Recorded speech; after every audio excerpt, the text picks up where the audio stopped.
आमर भुवन आखपाख गाँ पंचायत सब कामाख्या पर्यंत एपटे भी आमर महुलपाल सेपटे मंगलपुर सुकिंदा ये सब पिला आसिक पार्टिसिपेट कि भाग नौ तेणुक बहुत भल हो गाँ लोक ये आसिक विदेशी लोक भी समस्ते बहु गाड़ी मोटर धरिकी आसिक बहु संख्यार किना जोग देउथिबारु किना हमको बहुत खुशी लगुच दोली सब पड़ी आमर तो जुआल दोली पड़ी अरिकी दोली पड़ी आउ मीना बजार चक्री दोली भी पड़ी एमती सब पड़ी 15-20टा भाया दोली पड़ी आउ सब आमर नृत्य गीत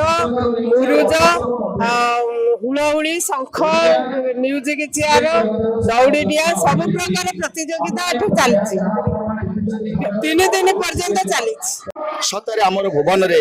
12 मासरे 13 पर्व आम संस्कृति परंपरा विशिष्ट आम ऐतिहासिक बड़जात्रा विश्व बजार रे सर्वजन विदित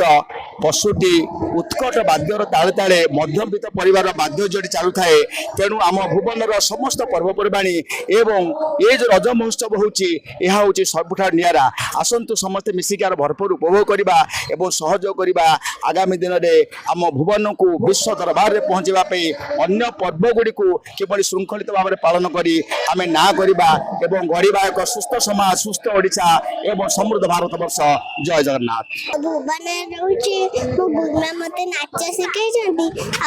मो भल लागी नाच के बहुत खुशी लुडी नाच करिया पे आइतो एई दिन होउची नाच रज नाच होउची रज नाच म नाच के बहुत खुशी हेली आ मते भल लागला नाच भुवन ने नाचिया पे आसीचे मते एडी बढ़िया लागिला नाचिया पे मते श्री गुरु चरण साहब मते सिखौचंदी डांस मो अलता लगेचे पड़ पिठा खाइचे आ नाचिया पे आसीचे मते बहुत खुशी लागिला। एई भिडियोटी आपनकु केमिति लागिला कमेंट करि जणांतु। धरित्री लाइव रो यूट्यूब एवं फेसबुक चैनल को सब्सक्राइब करंतु। अधिक खबर पई लॉगिन करंतु www.dharitri.com।